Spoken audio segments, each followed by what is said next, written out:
haba naman yung 10-wheeler na yan. Paano ba makaano? Sa abit nga oh. Sabit na sabit. Ay taas.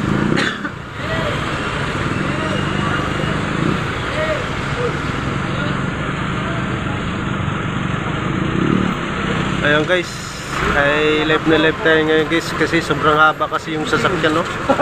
So yung nakakarga mahaba talaga guys. Pero walang problema yan guys kasi meron naman nag-aalalay dun sa taas.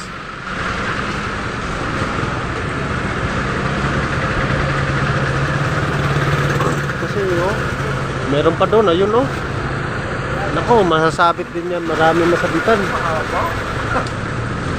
Sobrang haba naman. Ano yata yan? Generator yata yan. Generator yan. Yung pinakamalaking generator. You know? Sobrang laki yan.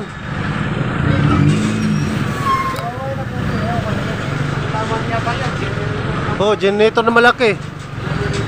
Pang ano yan? Pang pabrika. Okay,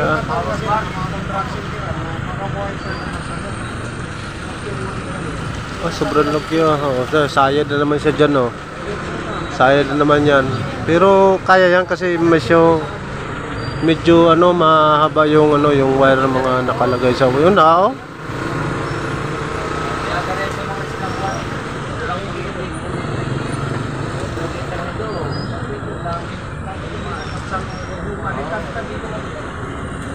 Yan, nasabit na naman oh. Ayun oh, nasabit.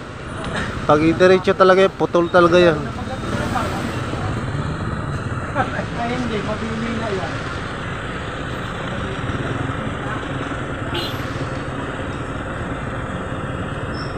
Hanggang doon pa yan sa dulo. Mayroon pa yan doon. Hindi mawawala ng ganyan yung ano kasi mababa kasi yung mga wire nakalagay sa ano. Nakalagay sa poste. Ayun oh, walaw.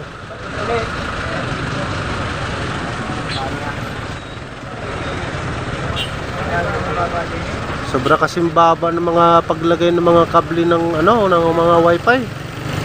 Wifi kasi yan eh. Dapat niya sinagad-sagad hanggang no sa taas.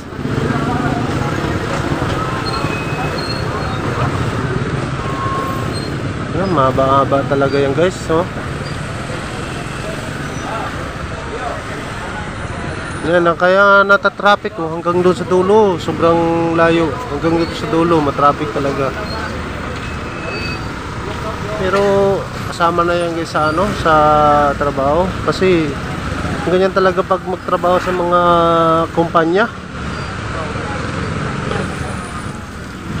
Kaya doon sa dulo guys, medyo ano, wala pang naka ano sa mga cable. Pero pag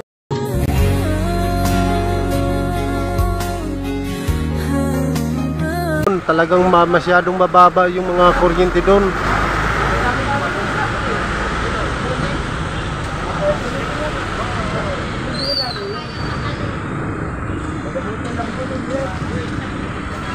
Ayun, meron pa nga isa yun no, sa dulo. Oh, dalawa yun. Yan guys, kaya pala natagalan yung traffic guys, mahaba yung meron pa palang sa huli oh. Traffic yan. Traffic talaga. Yun sa pinakadulo pa. Yun sa likod ng ano ng bus, meron yan doon. Ayun oh.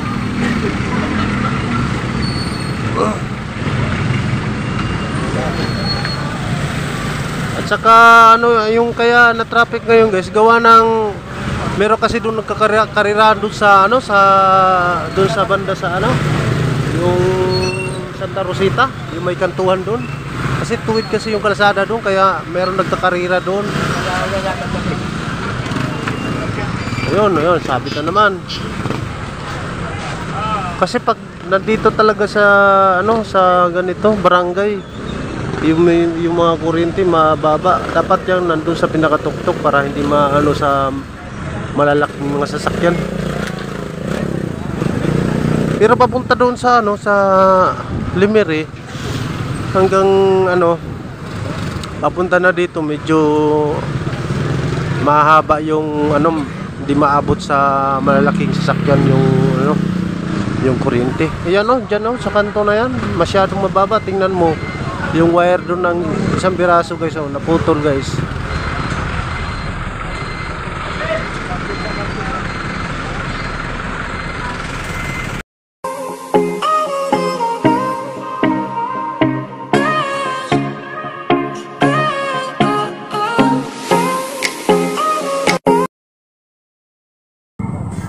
Yan guys, malapit na yung truck guys, oh. Sobrang haba kasi. Malaki-laki yata itong kumpanyang na to, hinakot ng ano, ng 10-wheeler. Siguro kung hindi ito papuntang Batangas, papunta tong ano, Bambini. Tingnan mo, naputol na yung ano, yung kable ng wifi yata, yung cable. Yan guys, sobrang laki kasi guys, kaya na traffic. Saka okay lang sana kung hindi nagkaano doon sa kabila, doon sa ano, sa Santa Rosita, kasi may nagkarira kasi doon eh, kaya na traffic ngayon eh. Kasi hindi naman yan guys, hindi naman yan ano, hindi naman yan ano sa kuwan, kasi nakaharang kasi ng sa kalsada yung wire, kaya wala namang problema sa kanila yan. Kasalanan naman yun ng nag-ano ng ano, yung keyboard. Nilagay kasi dyan sa mababang ano, lugar. Kailangan mahaba talaga para hindi maano sa mahaba ng mga sasakyan, lalo na pag ganyan ang karga, sobrang haba, talagang maabot talaga.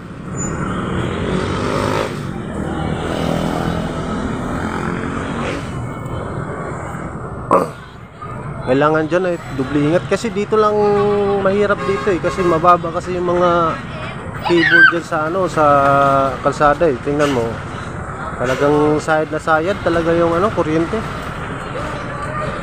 Pero okay lang tong ganito kahaba, medyo kaya pa to kasi medyo maiksi pa. Yan na talaga, sobrang haba. Yan, sobrang haba eh.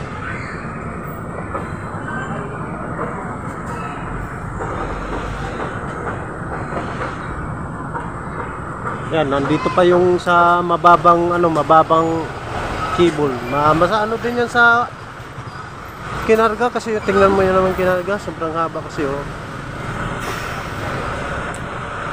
Laki-laki yan, galing yata yung China to eh. Sa China to galing, sa ganito to.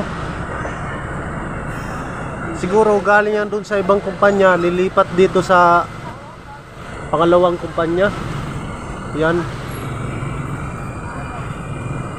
Siguro ang bigat niyan guys, mga sa 5,000. Yan, pag masaya yan, putol yan, putol. Apa tayo? Putol. Putol! Puta teres na. Muntik na ba putol?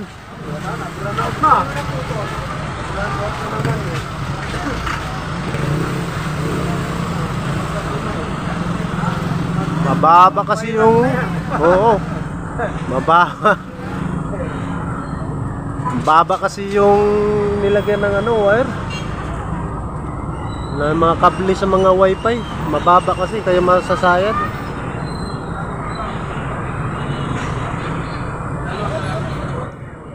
Katulad nito, hanggang sa maghapon na to yung traffic na to dito, gawa na mayroon kasi nagkakarera doon sa Santa Rosita, yung may ano, may kanto na papuntang Lipa.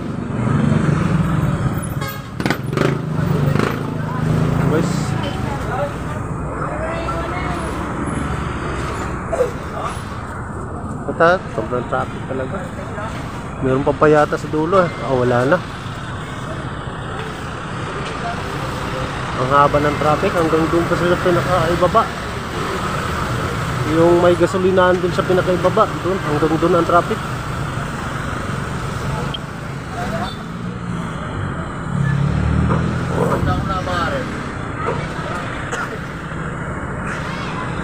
May hadera sa barangay hall. Lalo? Yun o, mga pulis. Kasi wala dito si Chris yung kanina. Pangalawang bisis na yung pumunta ako dito kanina guys. Hindi ko pa rin si Chris, baka bukas yan papasok, kaya bukas na lang guys. Iabot ko yung pera.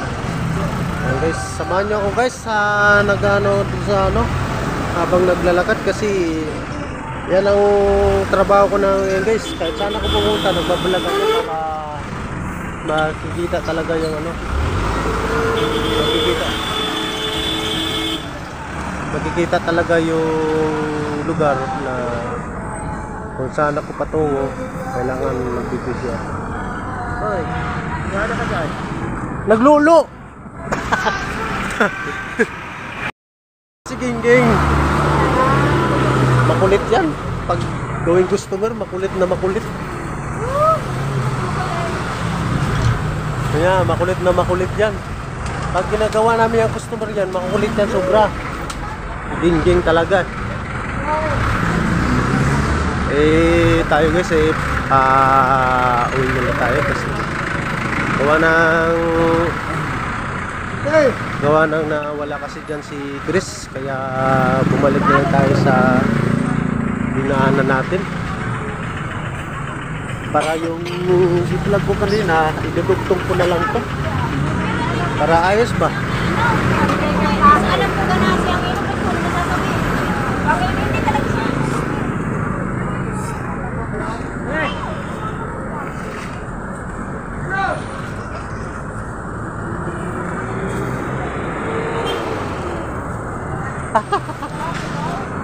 Ano siya? So yes, mahirap kasi guys na maglakad ka hindi ka nagbibideo, kasi kailangan kung vlogger ka talaga. Putang ina. Hey na! Makikita yung kakalbuhan natin. Ayop.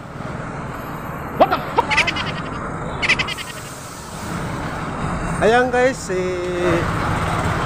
nadali na naman ako ni Tomboy. Walang problema yan.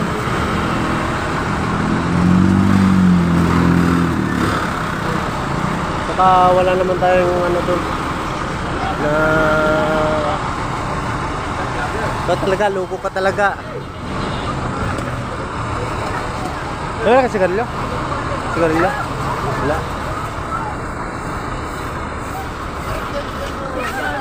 Hey! Yeah!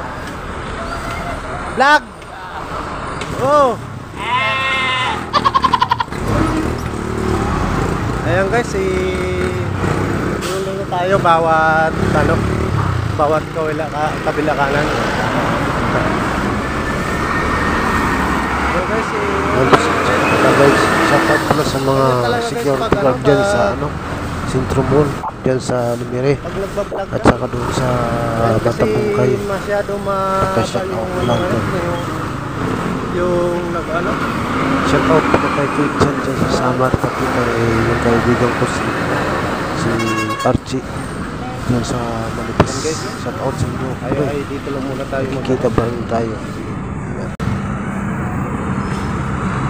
Ikaw wala?